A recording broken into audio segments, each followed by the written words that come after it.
धन्यवाद हो मेरे खुदा, धन्यवाद हो मेरे पिता। आज मैं आपके साथ, इससे पहले कि आपकी फैमिलीज़ के लिए प्रार्थना करूं, मैं आपको फैमिली ऑल्टर्स यानी कि परिवारों की जो वेदी है उसके बारे में कुछ बताने जा रही हूं। ये बहुत एक इम्पॉर्टेंट टॉपिक है और आपने शायद कई बार नोटिस किया होगा कि चाहे जितने भी आप उपवास रख लें, जितने भी फास्टिंग में चले जाएं, जितनी भी प्रार्थनाएं कर लें, लेकिन अगर प्रार्थनाएं सुनी नहीं जा रही है या कई बार ब्रेक थ्रू आता है, थोड़ा सा आता है, फिर लगता है कि हाँ शायद काम बनने लग गए और उसके बाद एकदम फिर से ब्रेक लग जाती है। अगर आप एक पैटर्न देखें अपने घर में, यानी आपके बाप दादाओं से एक पैटर्न चलता आ रहा है, तो समझ जाएं कि कुछ प्रॉब्लम है। आज मैं इन्हीं चीज़ों को आपके साथ शेयर करने जा रही हूं। आज जो मेन मुद्दे आपको समझने की और जानने की ज़रूरत है, मैं उसके बारे में बात करूंगी। देखिए, जब वेदी की बात की जाती है, ऑल्टर की बात की जाती है, तो पवित्र बाइबल में लगभग 400 टाइम्स, 400 बार ऑल्टर्स के बारे में रेफरेंसेस दी गई हैं, इनके बारे में बात की गई है। और जो सबसे पहला ऑल्टर, जो सबसे पहली वेदी की बात की गई है, वो नोहा के समय में थी, जबकि जल प्रलय हुआ, फ्लड आया, उसके बाद में वो अपनी आर्क में से बाहर आते हैं। सबसे पहली वेदी की जो बात की जाती है वो चैप्टर नंबर 8 में की जाती है, पैदाइश यानी जेनेसिस की किताब में। और अगर हम इससे भी थोड़ा पीछे चले जाएं, जब कैन और हाबिल ने अपनी जो भेंटें थी परमेश्वर को चढ़ाई थी, तो माना जा सकता है कि उन्होंने भी ऑल्टर पर यानी कि वेदी पर चढ़ाई होंगी, जबकि ऑल्टर शब्द इस्तेमाल नहीं किया गया था। एक्चुअली ऑल्टर होता क्या है? इब्रानी भाषा में देखते हैं तो इसको मिज़बा कहते हैं, एक फिजिकल स्ट्रक्चर जिसको अलग किया गया है परमेश्वर के सामने भेंटें चढ़ाने के लिए, परमेश्वर के सामने सैक्रिफाइसेस देने के लिए। आज इसी के बारे में हम लोग बात करने जा रहे हैं, पर मैं फिजिकल वेदी के बारे में नहीं ज़्यादा बात करूंगी। एक्चुअली घर में क्या होना चाहिए, कौन सी वेदी होनी चाहिए, कैसे उस वेदी को आप फ्यूल कर सकते हैं, उसके बारे में बात करूंगी। और अगर आपके जीवन में, आपकी फैमिली में कोई गलत ऑल्टर्स है, कोई पाप से भरे हुए वेदी या ऑल्टर्स हैं, उन्हें कैसे आपको ढाना है, कैसे आपको उनसे रिहा होना है, उसकी भी आज हम बात करेंगे, ताकि आप अपनी प्रार्थनाओं का जवाब पा सकें। देखिए, जब हम स्पिरिचुअल बैटल की बात करते हैं, जब हम आत्मिक युद्ध की बात करते हैं, तो सिर्फ ये बात नहीं होती है कि आपने प्रार्थना में बैठे और आपने उपवास रखा और उसके बाद में आपने अपने अस्त्र शस्त्र पहन लिए जो स्पिरिचुअल वॉरफेयर के हैं, और आपने लड़ाई शुरू कर दी और आप बोले जी मेरी सारी प्रार्थनाओं का जवाब आना चाहिए क्योंकि अब मैं वॉरफेयर में, यानी कि अब मैं स्पिरिचुअल बैटल में आ गया हूँ। स्पिरिचुअल बैटल के बहुत अलग अलग पहलू होते हैं और उनमें से एक होता है ऑल्टर्स यानी कि वेदी। इसलिए आज हम इस मुद्दे पर बात कर रहे हैं। तो एक वेदी होती है, वो एक अलग की हुई जगह होती है, पाक किया हुआ, साफ किया हुआ स्थान, जगह, जहां पर आप परमेश्वर को कुछ ऑफर करते हैं। आप पुराने नियम की बात करते हैं तो जो कुछ भी लोगों के पास अवेलेबल होता था, पत्थर अवेलेबल होते थे, रॉक्स अवेलेबल होती थी, जो चीजें भी अवेलेबल होती थी, तो उसी के साथ ही ऑल्टर बना दिया करते थे। तीसरी चीज ये है कि जब भी किसी का कोई परमेश्वर के साथ एक अलग से एनकाउंटर होता था, यानी परमेश्वर से वो कुछ सुनते थे या परमेश्वर से कोई नई कॉवेनेंट पाते थे या परमेश्वर से कोई नया प्रॉमिस पाते थे, तो वो उस बात को, उसको रिमेंबर करने के लिए, यानी कि आने वाली पुश्तों को भी बताते रहने के लिए या याद दिलाने के लिए, वो एक ऑल्टर यानी एक वेदी बना दिया करते थे। वेदी की एक और खासियत है कि आप देखते हैं कि अब्राहम ने, इसहाक ने, याकूब ने, दानियल ने, गिदौन ने, सब ने वेदियां बनाई। किस चीज के लिए बनाई? या तो उन्होंने परमेश्वर से कोई एनकाउंटर जब हुआ, कुछ सुना तो तब पाई, या उन्होंने परमेश्वर से कुछ पाया तब उन्होंने बनाई। अब यहां पर आज हम बात कर रहे हैं फैमिली ऑल्टर, यानी कि आपके परिवार की वेदी। तो ये फैमिली ऑल्टर क्या कॉन्सेप्ट है? क्या कुछ नया कॉन्सेप्ट है? ये भी मैं आपसे बात करने जा रही हूं। जब हम फैमिली ऑल्टर की बात करते हैं तो हम एक ऐसी जगह की बात करते हैं जो आपने अपने घर में अलग की है, जहां पर आप परमेश्वर की महिमा कर सके, जहां पर आप परमेश्वर में अपने बच्चों को प्रभु में बढ़ा सके, फेथ उनके अंदर इंड्यूस कर सके, जहां पर आप परमेश्वर के वचन को अपने घर के लोगों के साथ शेयर करें और उनके अंदर, उनकी सिचुएशंस के अंदर परमेश्वर के हाथ को मांगे। ये वो जगह होगी जो फैमिली ऑल्टर की बात की जा रही है, जहां पर आप अपने सारी तकलीफों को, सारे बर्डन्स को परमेश्वर के सामने रखेंगे। ये एक ऐसी जगह होगी जहां पर आप अपने परिवार को ये बात बताते हैं कि चाहे हमारी मदद के लिए कोई और ना आए, पर हमारा भरोसा परमेश्वर पर है और हमारी मदद हमारे परमेश्वर से आती है। जैसे बुक ऑफ साम्स 121 में, भजन संहिता 121 में लिखा है कि जब मैं पहाड़ों की ओर देखता हूं तो मैं ये सोचता हूं कि मेरी मदद कहां से आएगी। और फिर आगे भजन को लिखने वाला कहता है कि मेरी मदद तो मेरे परमेश्वर से आएगी जिसने आकाश और पृथ्वी को बनाया है। तो जब आप एक फैमिली ऑल्टर बनाते हैं, आप परमेश्वर को ऑनर करते हैं, परमेश्वर को आदर देते हैं और आप अपने परिवार को बढ़ाते हैं। सो ये दो मेन काम होते हैं। वचन भी पढ़ रहे हैं, वर्शिप भी हो रही है, फेथ में भी बढ़ रहे हैं, अपनी प्रॉब्लम्स भी शेयर कर रहे हैं, अपने बर्डन्स भी परमेश्वर को दे रहे हैं। अगर किसी और बंदे के लिए भी प्रार्थना करनी है, क्योंकि कई लोग सेवकाई के लिए प्रार्थना करते हैं, कई लोग अपने पासबान के लिए प्रार्थना करते हैं, कई लोग बाकी मिशनरीज के लिए भी प्रार्थना करते हैं, कई लोग बीमारों के लिए प्रार्थना करते हैं, कई लोग उन लोगों के लिए प्रार्थना करते हैं जो उनको कहते हैं कि हमारे लिए प्रार्थना करें। तो ये आपके फैमिली ऑल्टर पे होना चाहिए ये सारा काम। मैंने आपको पिछले दिनों में सिखाया था कि जब आप प्रार्थना करें, एक अलग कोना पकड़ लें घर में। नहीं है आपके घर में अलग से कमरा जहां पर आपको लगता है कि जी अलग कमरा नहीं मैं डेडिकेट कर सकता, तो आप एक कोना पकड़ लें कि घर का ये कोना मेरे लिए है। मैं आपको एक एग्जाम्पल देना चाहूंगी और ये इतना पावरफुल एग्जाम्पल है। जब आपने जॉन वेस्ली, चार्ल्स वेस्ली के बारे में सुना होगा, ये ऐसे प्रचारक थे जिन्होंने पूरी धरती को, पूरी दुनिया को परमेश्वर के वचन के साथ हिला दिया था। पर आपको पता है इनके पीछे कौन थी? इनकी मम्मी थी। इनकी मां इतने सारे बच्चों के बावजूद भी एक टाइम ऐसा होता था कि वो सारे घर में दोपहर के समय प्रार्थना के लिए टाइम अलग किया करती थी। और बच्चों को पता था कि अगर मां किचन में नहीं, उनके लिए खाना भी बनाना, उनके लिए सारे काम करने, पर ये मां ने एक रूटीन बना रखी थी, एक डिसिप्लिन, एक अनुशासन था उसका, कि वो अपने किचन के बाहर एक लॉन था और उसके ऊपर एक बड़ा सा पत्थर पड़ा होता था। जब जॉन वेस्ली की मम्मा क्या करती थी कि दोपहर के समय सारे काम छोड़कर उस जगह पर जाकर मुंह नीचे करके पत्थर की ओर प्रार्थना किया करती थी। और एक काम वो और करती थी, एप्रन जो पहनती थी, एप्रन को सिर पर रख लेती थी, मतलब मुंह और सिर कवर कर लेती थी। तो बच्चों को पता चल जाता था कि ये हमारी मम्मा का प्रार्थना का टाइम है, इसमें हमारी मां को कोई नहीं छेड़ सकता। और जब मैंने उनकी बायोग्राफी पढ़ी तो वहां पर लिखा था कि बच्चे घर में चुप हो जाते थे, चाहे शोर होता था आगे पीछे जो मर्जी, पर उस समय सब चुप हो जाते थे, मां को कोई डिस्टर्ब नहीं करता था, क्योंकि सबको पता था कि ये मां की प्रार्थना का समय है। तो मैं आपको ये कह रही हूं कि जब आप प्रार्थना के लिए अपने आप को, अपने समय को, अपनी जगह को अलग करते हैं, वो तो आपकी पर्सनल टाइम ऑफ प्रेयर है, लेकिन एक कॉर्पोरेट प्रेयर जो होती है वो फैमिली ऑल्टर होता है। तो ये नहीं मैं आपको कह रही कि एक कोना फैमिली ऑल्टर के लिए पकड़ ले, एक कोना अपने लिए पकड़ ले। अगर एक ही रखना है तो उसी में आकर प्रार्थना करें। आपको जब प्रार्थना करनी आप उसी जगह पर जाकर प्रार्थना करें। आपके परिवार को जब प्रार्थना करनी उसी जगह पर जाकर प्रार्थना करें। ये आपके लिए अलग की हुई जगह है। ये आपका एक फैमिली ऑल्टर है जहां पर जब आप इकट्ठा आते हैं तो आप परमेश्वर के भजन गाते हैं, आप परमेश्वर को महिमा देते हैं, आप परमेश्वर के वचन को पढ़ते हैं, आप अपनी प्रॉब्लम्स को शेयर करते हैं। ये वो जगह है जो आपने विलफुली परमेश्वर के लिए अलग की है। जब आप जेनेसिस 8 चैप्टर पढ़ते हैं, 8 चैप्टर उसकी 20वीं आयत, वहां पर नोहा के बारे में लिखा गया है जिसने एक वेदी बनाई परमेश्वर के लिए। जब आप अब्राहम के बारे में देखते हैं तो कनान देश में उसने जेनेसिस 12 में जब परमेश्वर से सुना, प्रभु ने उससे प्रॉमिस किया, तो उसने उस जगह पर वेदी बनाई। जब आप इसहाक के बारे में बात करते तो बीरशेबा में जब आप जेनेसिस 26 को पढ़ते हैं वहां पर उसने वेदी बनाई। जब आप याकूब के बारे में पढ़ते हैं तो जेनेसिस 35 में उसने बेथेल में, जहां पर परमेश्वर से दोबारा मुलाकात की और रेसल किया, वहां पर उसने परमेश्वर के लिए वेदी बनाई।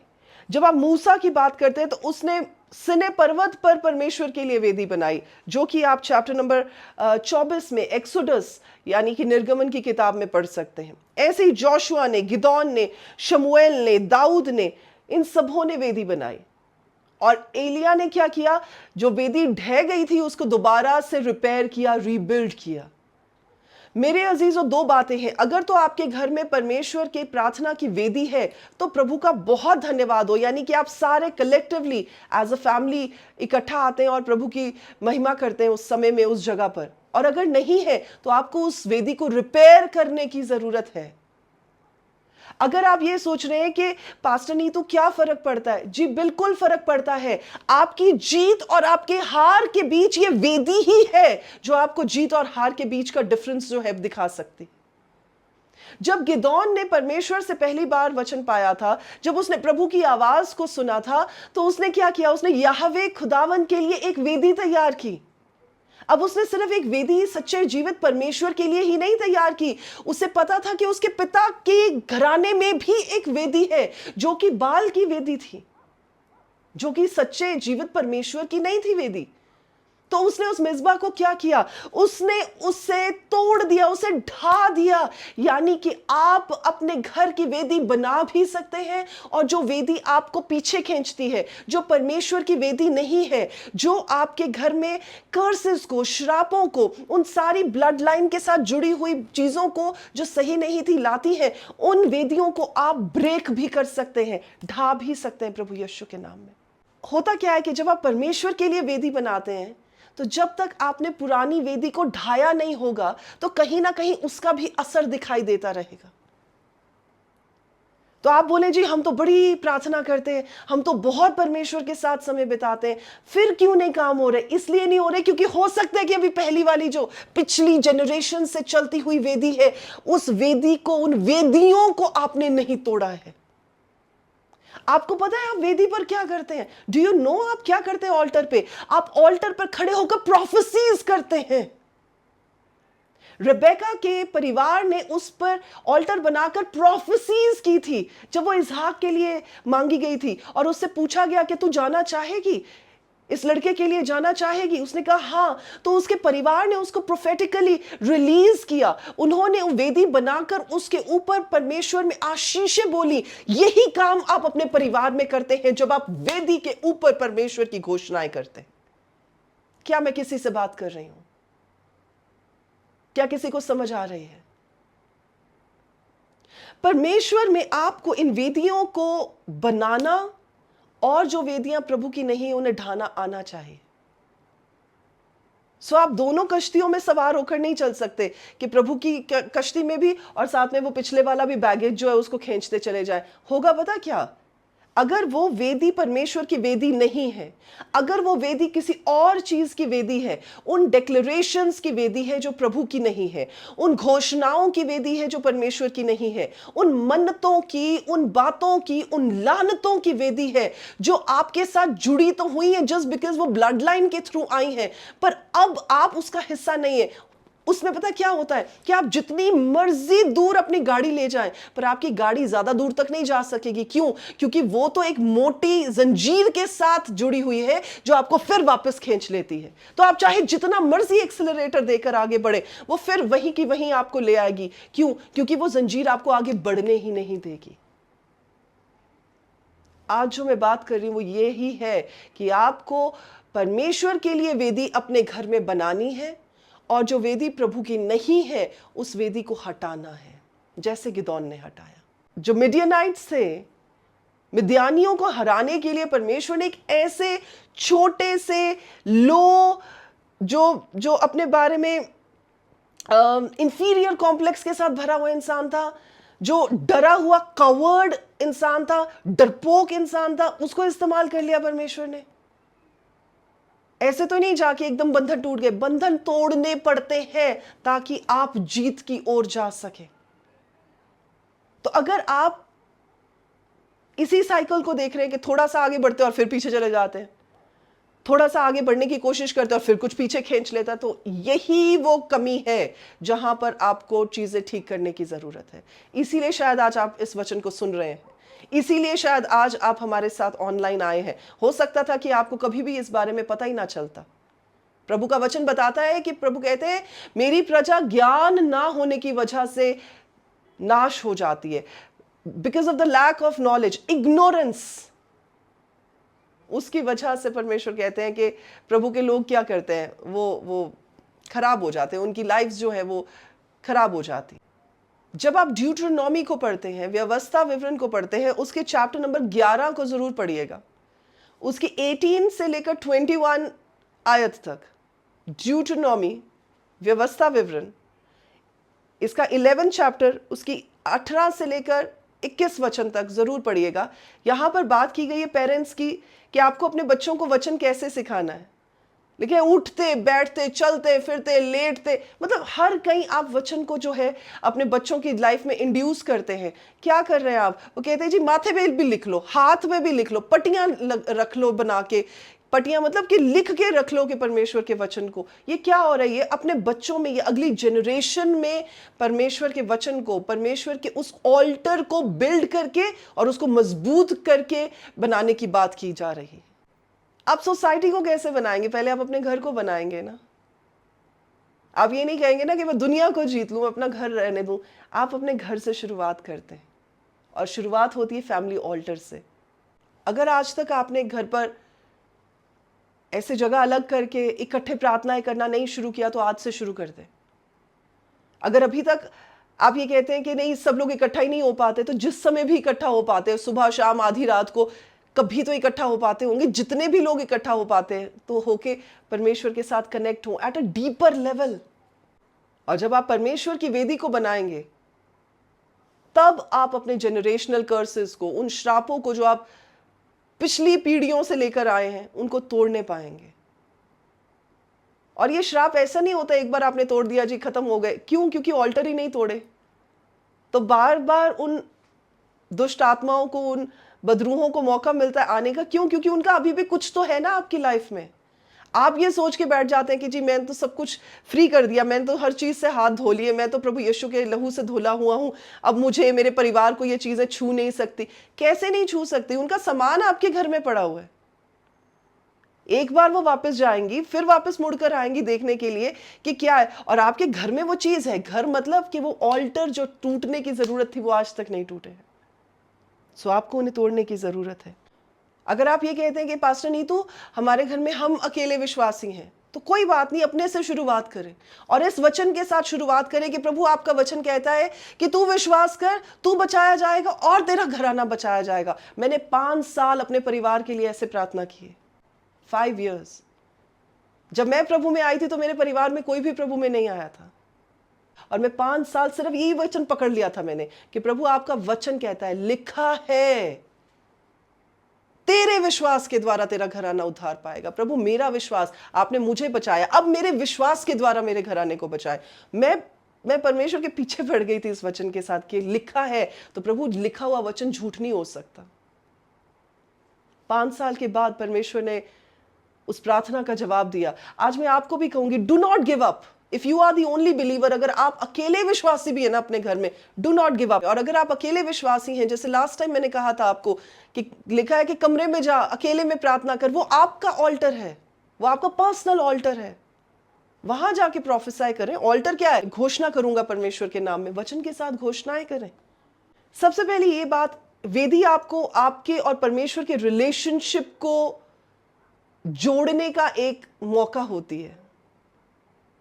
तो वेदी कोई चीज नहीं है, वेदी एक लाइफस्टाइल है। यानी कि आपने अपने आप को अलग कर दिया परमेश्वर के लिए। ये आपका एक लाइफस्टाइल है, आपके जीवन की एक शैली है। तो ये क्या करती है? ये आपके रिलेशनशिप को, आपके physical, it is a physical representation. Otherwise आपको कैसे पता चलेगा आप प्रभु से कैसे कितना जुड़े हुए हैं? जब आप अलग जाकर परमेश्वर के सामने वेदी के ऊपर बैठकर प्रार्थना करेंगे। दूसरी चीज ये है कि ये इस बात के लिए हमें याद दिलाती है कि हम सब पापी हैं, हम सब ने पाप किया है, पर परमेश्वर ने अपने अनुग्रह, अपने फजल से हमें बचा लिया। तो हमारे पापों को भी परमेश्वर ने जो है वो माफ कर दिया। आप एक फिजिकल वेदी के सामने जब बैठते हैं तो आप इस बात को दिखाते हैं कि प्रभु, चाहे मैं पापी था और मैं आपके पास आने के काबिल नहीं था, पर फिर भी आपने मुझे माफ किया, आपने मुझे धोया, मुझे साफ किया, मुझे पाक करके आपने नजदीक आने का मौका दिया है। ये सेकंड रिमाइंडर है। तीसरा रिमाइंडर ये है कि वेदी कभी भी बिना सैक्रिफाइस के नहीं होती।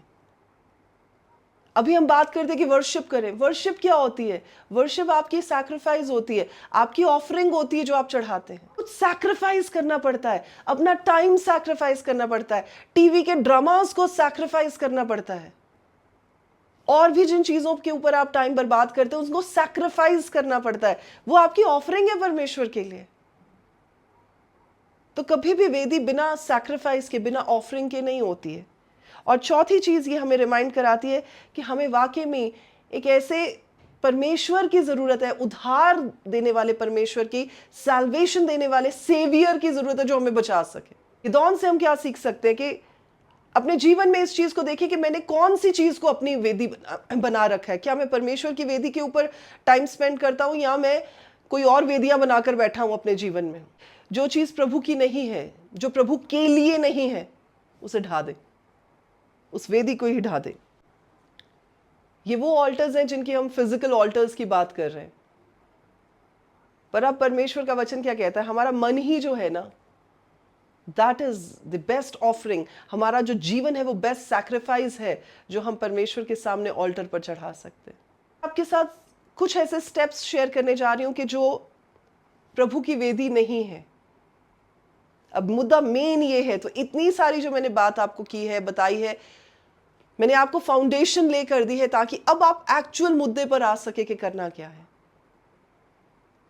तो जो आप पुरानी वेदियों को साथ लिए चल रहे हैं, उन्हें आपको कैसे ढाना है, उससे कैसे अपने आप को आजाद करना है, उनके चंगुल से आपको अपने आप को कैसे निकालना है, आपको खुद भी और आपकी आने वाली पीढ़ियों को भी। देखिए, आपको पता है कि अगर आपके किसी पुरखा ने यही बात भी अगर किसी जिनको भी वो मानते थे उनके लिए कह दी कि जी मेरी पुश्तें या मेरे बच्चे जो हैं या उनके भी जो बच्चे हैं वो आपकी सेवा करेंगे, तो उन्होंने क्या किया? आपको उस कॉवेनेंट में ऑलरेडी डाल दिया है। So you have to understand, उन्होंने उस प्रोफेसी के साथ, उस बात के साथ, उस मन्नत के साथ कॉवेनेंट भी एस्टैब्लिश कर दी है और वो वेदी भी बना दी है, जिसकी वजह से अब आपको अलग होना पड़ेगा ताकि आप परमेश्वर में बढ़ सके। जब आप में से कितने लोग इस बात को कहते हैं ना, मेरी स्पिरिचुअल ग्रोथ मांगे, मेरी आत्मिक उन्नति मांगे, आत्मिक उन्नति मांगे, क्या पिछले वाले वेदियां ढा दी हैं? आगे तो बढ़ना चाहते पर पीछे भी तो कोई खींच रहा है। कैसे ढानी है? सबसे पहला पॉइंट ये है कि आपको रिपेंट करना पड़ेगा, आपको मन फिराना पड़ेगा। आप ये बोल सकते हैं कि पास्टर नीतू, मैं तो ऑलरेडी मन फिरा चुका हूं, मैं तो ऑलरेडी परमेश्वर के पीछे चलता हूं, तो अब कौन सा मन फिराना है? देखिए, नेहमिया की अगर आप एग्जाम्पल को देखें, तो जब नेहमिया को ये पता चला था कि यरूशलेम की बाउंड्री वॉल, शहर पनाह टूटी हुई है, तो उसने क्या किया था? उसने इससे पहले कि वो राजा के पास जाकर उससे मदद मांगता, उसने परमेश्वर के सामने जब प्रार्थना में इस बात को रखा, तो उसने अपने लिए, अपने बाप दादाओं के लिए, अपने पुरखाओं के लिए भी माफी मांगी परमेश्वर से। सो उसने क्या किया? He repented in front of the lord. परमेश्वर के सामने उसने माफी मांगी ताकि वो उस सिन से, उस पाप से अलग हो जो उसके पुरखाओं ने किए हैं। अब हमें थोड़ी ना पता है कि हमारे पुरखाओं ने क्या क्या कुछ किया था। परमेश्वर का धन्यवाद हो, चले जो कुछ भी किया था आज उन्हीं की बदौलत हम लोग इस धरती पर आए हैं, पर अब हर चीज तो अच्छी या बुरी हम साथ लेकर नहीं चल सकते ना। जब नई शुरुआत हो गई, अब नई सृष्टि का हिस्सा है, प्रभु यीशु मसीह के नाम में अब नई क्रिएशन में अब परमेश्वर ने हमें दाखिल किया है, तो अब पुरानी चीजें थोड़ी साथ लेकर चलेंगे। वो तो बातें बीत गई हैं, तो खत्म जो हो गई हैं उनसे नाता भी तो छुड़ाना है ना। साथ ले लेके थोड़ी पुरानी बीत गई है, पुरानी बीत गई और फिर भी ले लेके साथ चल रहे हैं, वो थोड़ी ना करेंगे आप। सो सबसे पहले क्या करना है कि आपको जेन्युइनली परमेश्वर के सामने मन फिराना है, रिपेंट करना है, और हर एक ऐसी चीज, हर एक ऐसा पाप जो आपके जीवन में या आपके पुरखाओं के जीवन में, राइट फ्रॉम जो भी चीज आप सोच सकते हैं, उससे अपने आप को अलग करना है। दूसरा काम आपको करना है कि आपको परमेश्वर के वचन की घोषणा करनी है। आपकी सिचुएशन में जो भी वचन सेट बैठता है, अब वो नहीं मैं आपको बताने लगूंगी क्योंकि हर एक की सिचुएशन डिफरेंट होगी, तो आप वो गूगल सर्च कर लीजिएगा, उससे आपको पता चल जाएगा कि आपकी सिचुएशन में कौन सा वचन चाहिए, तो आप वो जाकर गूगल पर सर्च कर सकते हैं। तो आपको परमेश्वर के वचन के साथ घोषणा करनी है। तीसरा काम जो आपको करना है, आपको स्वर्ग के फाटकों में, स्वर्ग के कोर्ट रूम में स्पिरिचुअली एंटर करना है और अपना केस, अपनी पिटिशन को दायर करना है। वचन बताता है प्रभु यीशु मसीह हमारे एडवोकेट है, हमारे वकील है, वो हमारे मुकदमे को लड़ते हैं। जब आप कोर्ट में जाते हैं तो आप गुहार लगाते हैं, आप न्याय की मांग करते हैं, आप उस जज से जस्टिस मांगते हैं, और यहां पर आप परमेश्वर से जस्टिस मांग रहे हैं, तो आप परमेश्वर के सामने गुहार लगाएंगे। तीसरा काम आपको मैंने बताया ये करना है। चौथा काम जो आपको करना है वो परमेश्वर की जो सच्ची वेदी है उससे तैयार करना है अपने जीवन में। जैसे मैं पहले ऑलरेडी आपको बता चुकी हूँ। 5वां काम ये करना है, सिर्फ तैयार करके नहीं रख देनी, सिर्फ कहना काफ़ी नहीं है, उसको कंटिन्यूअसली फ्यूल करना भी ज़रूरी है। तो जो आपने वेदी बनाई है उसे कंटिन्यूअसली, उसे मुसलसल, उसे प्रभु यीशु के लहू में जो है वो सर्विस करते रहें और पाक करते रहें। हर दिन आए, हर दिन बैठे, हर दिन कंटिन्यूअसली। छठा काम आपको क्या करना है कि जो भी आपके डिमोनिक ऑल्टर्स हैं, जो आपके पुरखाओं से चलते आए, उन्हें तोड़ना है, उन्हें ढाना है। पहले था माफी मांगनी है, अब छठा काम क्या करना है? इन सब कामों के बाद आपको उन्हें ढाना है प्रभु यीशु के नाम में उनको। और ढाते हम कैसे है? ये नहीं है कि आपने कोई हथौड़ा पकड़ लिया और आपने पकड़ के उसके मार दिया और वो जी ढह गई कोई बिल्डिंग, ऐसे नहीं होता है। आपको रिनाउंस करना पड़ता है। रिनाउंस मतलब, फॉर एग्जाम्पल, अगर मुझे याद हो कि जी मैंने कोई मन्नत मांगी थी जब मैं प्रभु में नहीं थी, कि जी मैं फलां जगह पर नंगे पांव जाऊंगी या इतने दिन जाऊंगी, तो वो एक मन्नत थी, यानी कि वो चीज अभी भी मेरे साथ कहीं ना कहीं जुड़ी हुई होगी। तो मुझे क्या करनी होगी? मुझे उस ऑल्टर को, उस वेदी को तोड़ना होगा। तो कैसे तोड़ना होगा? मैं ये बात कहूंगी कि प्रभु, जो मैंने उस समय में फलां मन्नत मांगी थी, मैं उससे अपने आप को अलग करती हूं प्रभु यीशु के नाम में। मैं उसके बैड इफेक्ट को कैंसल करती हूं प्रभु यीशु के नाम में। तो आप क्या कर रहे हैं? आप उस वेदी को ढा रहे हैं। वचन बताता है कि हमें जो हथियार दिए गए हैं वो शारीरिक नहीं है, दे आर नॉट कार्नल, पर वो इतने सामर्थी हैं, मतलब दे आर सो पावरफुल कि वो शैतान के डिमोनिक जो स्ट्रॉन्ग होल्ड्स हैं उनको भी ढा देने के योग्य हथियार है। तो अपने हथियारों को इस्तेमाल करना सीखें। तो यहां पर अपने आप को उन चीजों से अलग करें, जो जो चीजें आपको परमेश्वर याद दिलाते उनसे अपने आप को अलग करें, उन वेदियों को ढाएं। और अगला स्टेप आपको क्या करना है कि परमेश्वर के राज्य में अपने आप को फुली डेडिकेट करना है। जिस भी तरीके से परमेश्वर के राज्य में आप कोई काम कर सकते हैं, कोई सेवा कर सकते हैं, वो करें। तो अपने आप को सेवा के रूप में परमेश्वर के सामने लेके आए। फोटोओं के लिए ना लेके आए कि मेरी फोटो खींचेंगे तो सबको पता चलेगा कि मैं सेवा कर रहा हूं। वो सेवा नहीं हो रही है, वो दिखावा हो रहा है। सेवा वो है जो आप कर रहे हैं और परमेश्वर देख रहे हैं। सेवा वो नहीं है जो आप कर रहे हैं और दुनिया को आप दिखा रहे हैं, वो सेवा नहीं है। तो अपने आप को सेवा के मोड में, मॉड्यूल में लेकर आए। ये आपको 7वां काम करना है। 8वां काम जो आप सबको पता है, जिसको कई बार हम हल्का भी समझ लेते हैं, प्रार्थना और उपवास करना है। उससे परमेश्वर बहुत सारी चीजों को रिवील करेंगे। 9वां काम आपको ये करना है कि अगर आपके पास समझ नहीं है या आपको समझ नहीं आ रही चीजों की, तो स्पिरिचुअल गाइडेंस मांगे। जिनके पास अकल है या जिनके पास वचन है या जिनके पास परमेश्वर ने इस ज्ञान को दिया है, उनसे बात करें ताकि आप और गहराई में जा सके। और 10वीं और अंतिम चीज कि आप कैसे उन ऑल्टर्स को ढा सकते हैं कि अपना जीवन हर दिन विक्टोरियस तरीके से, जीत पाए हुए लोगों के तरीके से जिए। हर समय प्रॉब्लम्स के बारे में आंसू बहाते हुए ना दिन बिताएं। हर दिन जब सुबह उठते हैं, मैंने एक छोटी रील भी बनाई थी, आप उसे देख लीजिएगा। यूट्यूब पर भी है, हमारे चैनल पर, इंस्टा पे भी है और फेसबुक पर भी है। तो देख लीजिएगा कि वो 3 कौन से वचन है जो आपको सुबह उठते ही बोलने हैं, ताकि आपका दिन जो है वो सुपर पावरफुल तरीके से बीते। ठीक है जी।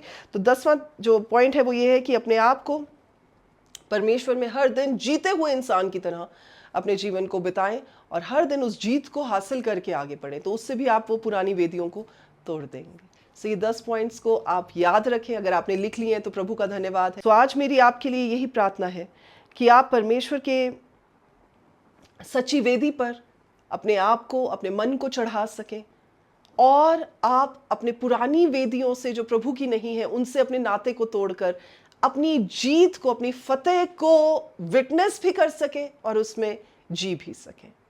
आमीन।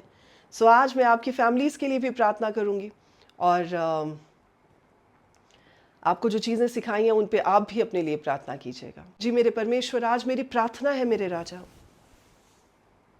ओ this is my prayer this day lord, कि आपके लोग मेरे खुदावंद उस सच्ची वेदी पर अपने आप को, अपने शरीरों को प्रभु आपको जीवता और भाता हुआ चढ़ा सके।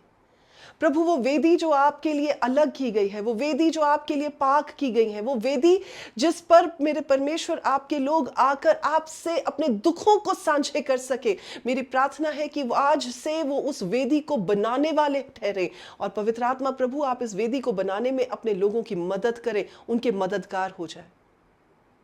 प्रभु मैं इस समय प्रार्थना करती हूँ, जितने भी भाई और बहन हमें देख रहे हैं, उनके परिवारों में मेरे खुदावन, उनके रिश्तों में मेरे परमेश्वर, इस समय आपकी ओर से आपका फजल, आपका अनुग्रह आकर ठहर जाए प्रभु यीशु के नाम में।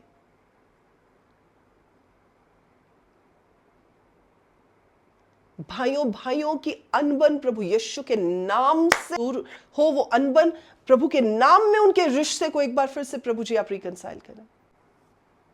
बेटे और माता पिता के बीच का फासला प्रभु यीशु के नाम से दूर हो। हर एक कम्युनिकेशन गैप जो आपके परिवारों में पाया जाता है, आज प्रभु के फजल से वो गैप फिल किया जाए। हर एक घाटी, हर एक खाली जगह जो आपके रिलेशनशिप्स में है, वो भर दी जाए परमेश्वर के ग्रेस के साथ। I speak, and as I speak I release the grace of God in your lives, in your relationships. जो लोग हस्बैंड वाइफ के बुरे रिलेशनशिप की वजह से सफर कर रहे हैं, प्रभु इस समय मैं प्रार्थना करती हूँ मेरे खुदा आपका फजल उनके लिए काफी हो जाए, उनके रिलेशनशिप्स में आपकी मधुरता आकर ठहर जाए, सारी कड़वाहट जाती रहे प्रभु यीशु के नाम में। और मेरे खुदावन आपकी ओर से आपका प्यार उनके रिश्ते की फाउंडेशन हो जाए। प्रभु जैसे आपका वचन बताता है कि जिन्हें आपने जोड़ा है उन्हें कोई मनुष्य अलग ना कर सके।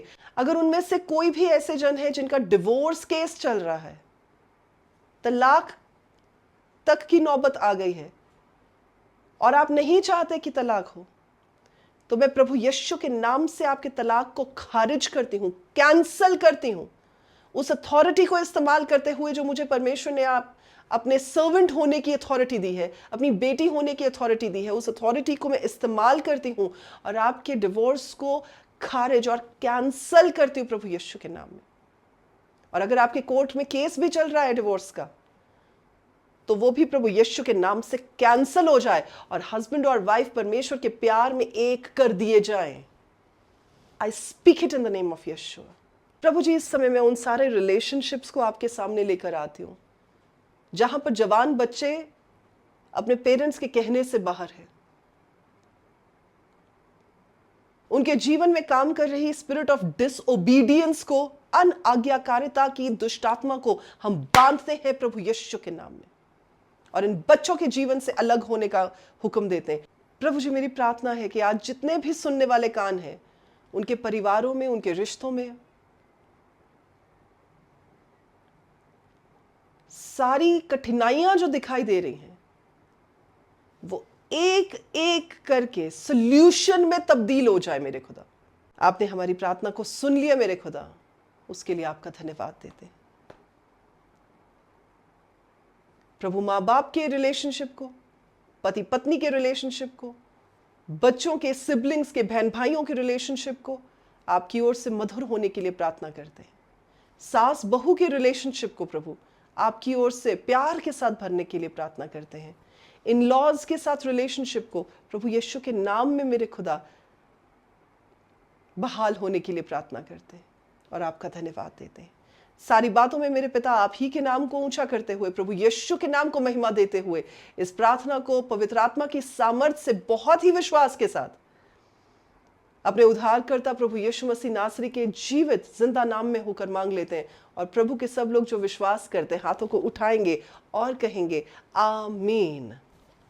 Thank you Lord. मेरा विश्वास है कि आज आपने जब अपनी प्रार्थनाओं को परमेश्वर के सामने उठाया है, तो आप जरूर अपनी प्रार्थनाओं का आने वाले दिनों में जवाब देखेंगे। तो आज के लिए बस इतना ही। मैं चाहूंगी कि अगर आज के इस वचन ने आपसे बात की है, तो आप जरूर हमें बताएं कि ये वचन आपके लिए था, आपके परिवार के लिए था। वो आप सबों को आशीष दे। God bless you all. Shalom.